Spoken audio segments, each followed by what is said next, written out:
Louvado seja nosso Senhor Jesus Cristo, para sempre seja louvado. Meu caro irmão, minha cara irmã em Cristo, chegue até vós o meu abraço fraterno. Aqui quem vos fala é o frater Antônio, missionário redentorista, que hoje meditará convosco a palavra de Deus. Hoje o evangelho proposto para nós é do evangelista Lucas. O Senhor esteja conosco, Ele está no meio de nós. Proclamação do Evangelho de Jesus Cristo segundo Lucas. Glória a vós, Senhor. Naquele tempo, quando as multidões se reuniram em grande quantidade, Jesus começou a dizer: Esta geração é uma geração má. Ela busca um sinal, mas nenhum sinal lhe será dado a não ser o sinal de Jonas. Com efeito, assim como Jonas foi um sinal para os ninivitas, assim também será o Filho do Homem para esta geração. No dia do julgamento, a Rainha do Sul se levantará, juntamente com os homens desta geração, e os condenará, porque ela veio de uma terra distante para ouvir a sabedoria do Salomão. E aqui está quem é maior do que Salomão. No dia do julgamento, os ninivitas se levantarão, juntamente com esta geração, e a condenarão, porque eles se converteram quando ouviram a pregação de Jonas. E aqui está quem é maior do que Jonas. Palavra da salvação. Glória a vós, Senhor. Que as palavras do Santo Evangelho perdoem os nossos pecados. Amém. Meu irmão, minha irmã que me ouve, hoje Jesus, na sua palavra, é um pouco duro com aqueles que o seguem e pedem um sinal. Jesus está prosseguindo a sua viagem para Jerusalém, subindo a Jerusalém, como narra-nos o evangelista Lucas, onde vai consumar o seu mistério pascal, salvação para nós. Lucas põe-lhe na boca uma série de ensinamentos, exortações, respostas e repreensões. No texto de hoje, Jesus repreende a multidão desse povo de cabeça dura, que tem dificuldade em acolher a palavra de Deus. O povo pede sinais, que garantem a autenticidade daquele Messias, de que Jesus era verdadeiramente o Filho de Deus. Que sinal? Que sinal Jesus poderia dar a estes homens, a esta multidão? Ele dá dois sinais. Um é o sinal de Jonas, que foi enviado aos ninivitas, aqueles que não eram capazes de distinguir a mão direita da mão esquerda. É muito semelhante também aos pagãos, que há pouco chegaram à fé, e às quais o evangelista Lucas se dirige. E é muito semelhante também a nós, que andamos sempre à busca de coisas extraordinárias e imediatas.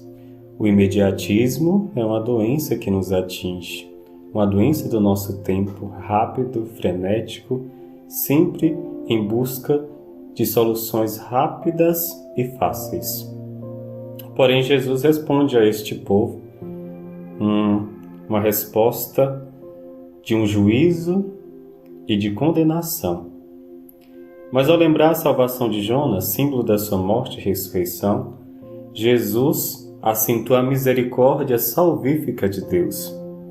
Essa misericórdia foi oferecida aos ninivitas em troca da sua conversão, e à Rainha do Sul, pela busca generosa da sabedoria.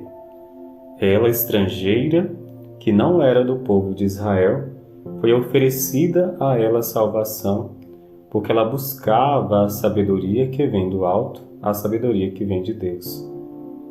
Também, o próprio evangelista Lucas não faz distinção de quem é judeu, de quem é grego. É um pedido a um espírito aberto, como o próprio Jesus na sua palavra nos fala. Felizes os que ouvem a palavra de Deus e a põem em prática. Esta bem-aventurança contrasta ainda mais com as palavras de juízo e de condenação.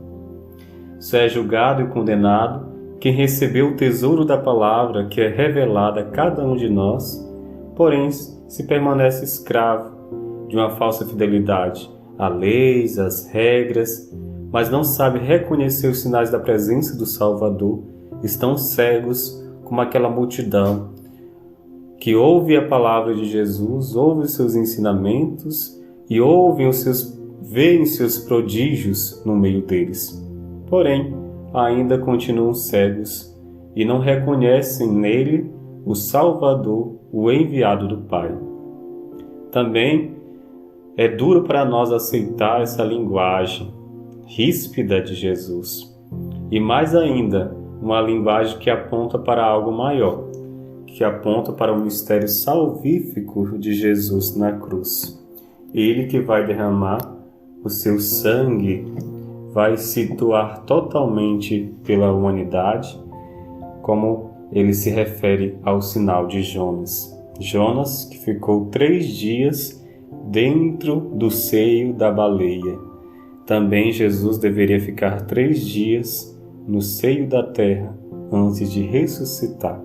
Este é o grande sinal. O Evangelho de hoje nos oferece uma mensagem atual. De fato, é sempre atual a tentação de nos agarrarmos a ideias fixas sobre as propostas de Deus e sobre as condições para nos justificarmos diante dele. Mas Deus quer respostas livres e atitudes de confiança filial. Se quase sempre nos é necessário exercitar a fé e acreditar para além das evidências, somente a certeza de que Deus nos ama, acima de todas as nossas expectativas, é capaz de rasgar os horizontes reduzidos do nosso legalismo, da visão de lucro. Também nós devemos abrir-nos a essa mensagem e abrirmos o nosso coração para recebermos os sinais que Deus nos oferece. Buscamos muitas vezes coisas rápidas e às vezes alguns dos cristãos somos fustigados a buscar coisas fáceis. Nós que dizemos que somos cristãos, ainda acreditamos em astrologia, cartomantes e muitas outras seitas que estão no meio de nós. Mas nós não nos apegamos ao verdadeiro sinal, que é o próprio Jesus. Parece mais simples se apegar a essas coisas pequenas do que ao próprio Senhor que nos oferece o seu alimento da palavra, seu alimento na Eucaristia, seu alimento que nos dá verdadeira vida. No Evangelho de São João, sempre que ele cita um sinal, é mais do que uma prova. É uma luz lançada sobre o ministério da pessoa e da missão de Jesus, por meio de realidades simbólicas tantas que são demonstradas. O verdadeiro sinal que aquele povo pede está ali, no meio deles, que é o próprio Jesus. Peçamos à nossa boa mãe, a mãe do Perpétuo Socorro, que nos ajude a enxergar que Jesus é o verdadeiro sinal. Não precisamos de prodígios, milagres para crermos verdadeiramente que Jesus é o Filho de Deus. Mas a pessoa dele já é a grande revelação do Pai para cada um de nós. Que a boa mãe do Perpétuo Socorro nos aponte a cada dia para o verdadeiro presente de Deus para cada um de nós. Meus irmãos, minhas irmãs, que o Senhor nos abençoe, que Ele nos guarde e nos conduza à vida eterna. Em nome do Pai, do Filho e do Espírito Santo. Amém.